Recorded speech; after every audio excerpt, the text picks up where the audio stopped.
Hi friends, I'm Felicia, welcome here. I feel nervous to film this video, I don't know why. But I'm going to be doing my best books of 2021. A little bit late, but here we are.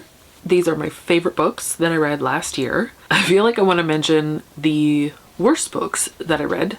I only have a couple because I'm pretty ruthless with just not reading a book if I am not enjoying it. But I did read 2 books last year that I actively disliked. So I'll just mention them. The first one was Midnight Sun by Stephanie Meyer. Okay, I'm not a Twilight hater. I actually like I like the books when I read them. A few years ago over a summer, I just listened to all of the Twilight books at the time, read just everything that was there. I read the draft of Midnight Sun that was unpublished, that got leaked, and I enjoyed it then. And I was like, wow, it's kind of sad that this never got published. So then when it actually came out, I was like, okay, well, let's see. And then I just absolutely hated it. And I feel like there must have been a lot that changed. I mean, not that I remember now what actually happened in the draft, but yeah. So I was really upset at myself for reading that just because it was so long and so boring. It was just way too long. It could have been half the length. That would have been great. The other book that I read that I actively disliked, that I was upset that I finished at the end of the year, was The Project by Courtney Summers. The Project is a cult book, and I thought the premise sounded so interesting and the potential was there, and then it was actually so boring. It was so boring that I don't know why I finished it.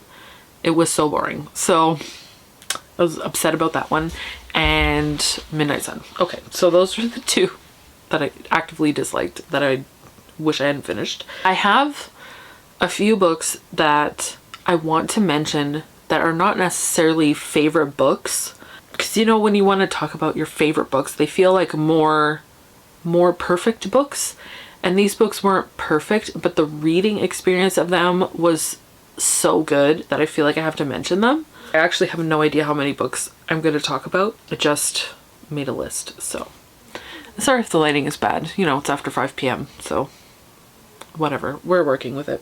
First one that I want to mention is The Past is Red by Catherine M. Valente. And when Chris hears me say that, he's going to be like, Felicia, what's wrong with you? Because he read it and he did not like it at all. But for me, that reading experience was so fun. And I really liked the tone of the story, I guess. It's set in a future where humanity has destroyed the world and people live on floating garbage islands, and that's the world. Like, there's no solid land left anywhere because all of the ice in the world melted, right? And for me, the tone was interesting because it was set in this post-apocalyptic world, and the main character just genuinely loved her life in her city, her garbage town where she lived, and she was such a hopeful character in the midst of what we would deem a terrible life, but to her, that's all she ever knew, so she loved it. Yeah, the book wasn't perfect, but the reading experience of it was really fun and engaging for me, so I want to mention it now. And then one more reading experience that I really enjoyed was Descender, the whole graphic novel series. There's 6 volumes by Jeff Lemire and Dustin Nguyen. I'm not totally sure how to say it. Nguyen. I should have looked it up, and I've heard it different ways, so I'm confused now.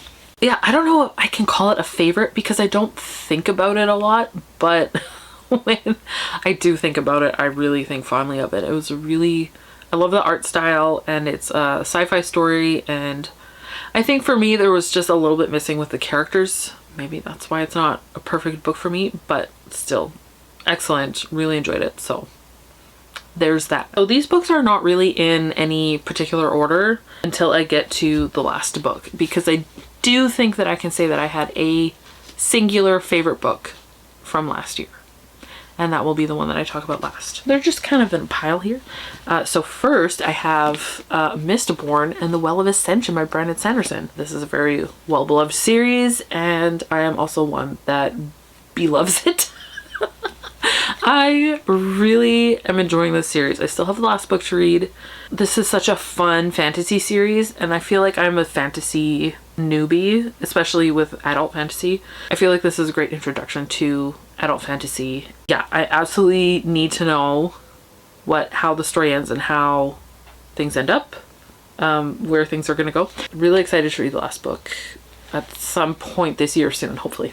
Then I have Wearing God by Lauren Winner. Wow, that's very bright. I hope that's not too terrible to look at. So this is nonfiction, and basically it's about different ways of thinking about relationship with God that we don't usually think about in like the typical ways, I guess. And I just read this at totally the right time, and the things that I was going through personally, spiritually, I just really felt like this was what I needed to read, and I found it really encouraging, and I would really recommend it. I read that one for maybe Midrash, Wearing God, and then the next book that I'm gonna mention, I was not sure if this was like honorable mention or like favorites, but I think the impact that the story had on me, I think it counts as favorites, even though this is probably not a book I will like continually reread, because it's not a comforting book. That book is Women Talking by Miriam Taves. There's just something about this book that felt so personal to me. It's set in a Mennonite colony in Belize or Bolivia. I can't remember now. It's fiction based on real life events.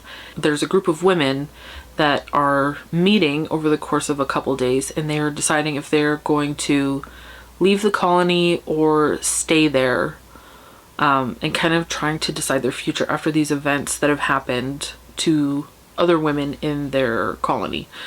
And because I come from a background that is very similar to that, my parents both grew up in Mennonite colonies in Mexico, it feels very familiar to me, and so there's a lot of history and ties and connections that I could just feel when I was reading this book. Like, I just related to it, even though I have never been through these horrible experiences that these women went through.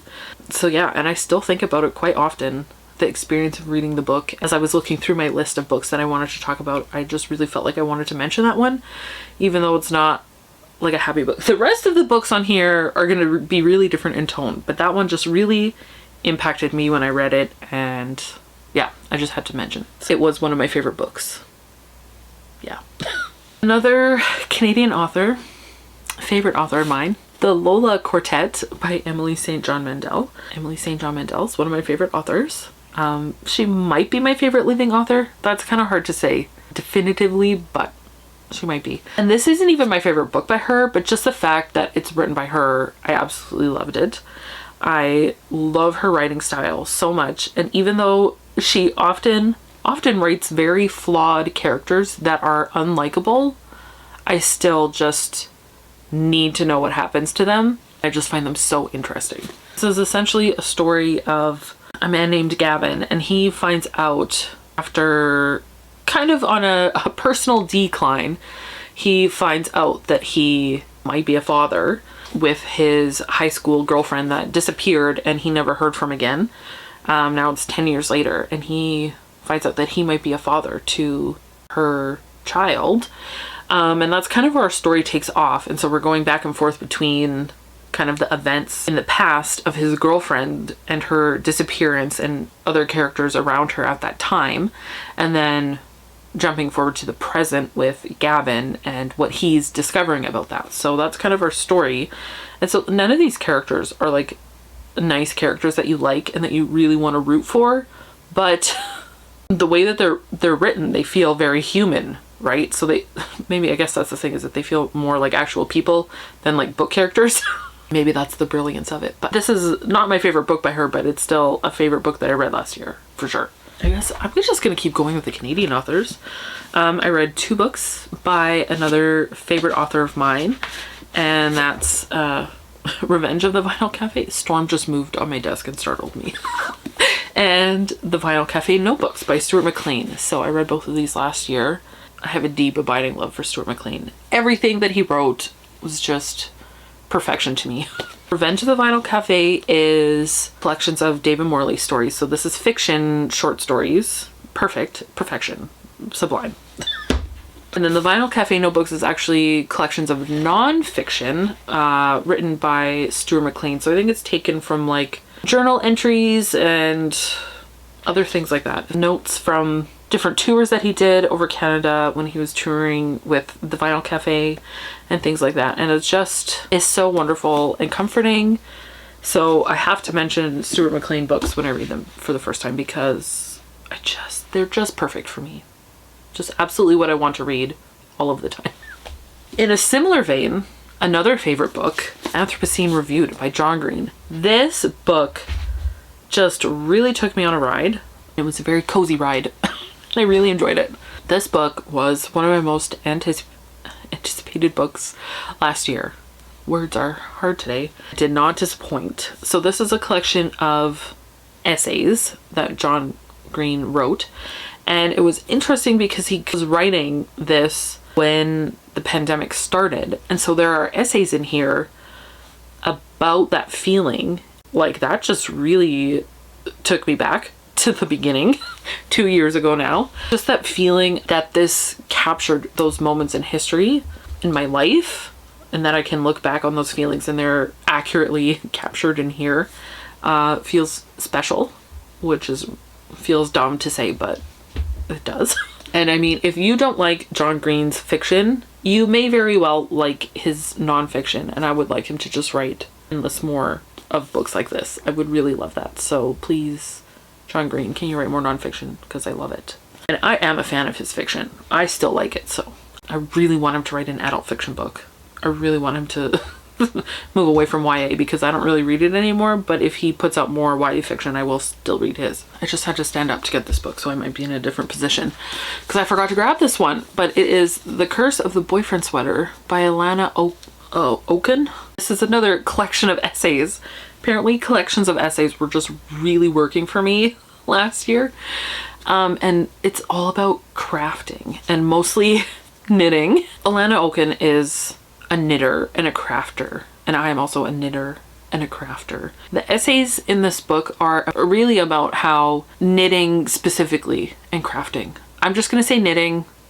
It's not exclusively knitting, but how knitting impacts our lives when we are knitters and crafters. How that just ties into every experience and kind of how we see the world through that lens of being a knitter. But it's also examining life, which is also interesting. So if you're not a crafter, you know crafters, I feel like I would recommend you read this so that it kind of gives you an insight into how their brains work. If you are a crafter, I think you'll really enjoy this personal level. Even though some of the experiences that she had that she talks about, they're like not happy subjects, but just how knitting was a comfort for her in those things. Like, I definitely relate to that. I loved this personally. Might not be a book for everyone, but I really loved it. Okay, so the next one is The Blue Castle by Ellen Montgomery. And this is my first time reading one of Ellen Montgomery's books that weren't in the Anne series. And this is a standalone, and I loved it so much that when I finished it, I wanted to immediately start over and read it again, like not even get up from my chair and just start it over. I think this has her oldest protagonist, Valancy. I don't know how to say it. It's Valancy. Valancy. I don't know. But anyways, she's 29 and she's kind of stuck under the thumb of her controlling family, and she's very passive and submissive to them. And then she gets some news that causes her to evaluate her whole life. The rest of the story is about her breaking free from this control of her family. And of course, Ellen Montgomery, it's hilarious and just so bizarre. The characters are just so lovely. There's a setting in this book that is like my dream situation. Like, that is where I want to live. And so I just thoroughly enjoyed this. It was so delightful. Some of the things that happen in this book, they're kind of familiar tropes to us now at this point, but I'm sure at the time people were like, whoa, what's happening? And even though I could predict what was coming, I absolutely loved it. I did not care. Yeah, this one was just a treat. The penultimate book on my list is Golden Sun by Pierce Brown. This is book 2 in the Red Rising series. So I can't really tell you much of what happens in this, but it was just fantastic. This is only the second book I've read by Pierce Brown, but his writing is so good. And the things that happen in here, I was just like blown away half the time, not expecting these events to happen. And it's like, whoa, buddy, how are you going to get us past this situation so that we can keep going? Because that seems like a story ender, but we have like another book to go after this. I'm really excited to read Morning Star. I feel like, wow, I just want to stop everything else that I'm reading, read Morning Star and the Hero of Ages, yeah, and then just go with that. And why don't I? I don't know.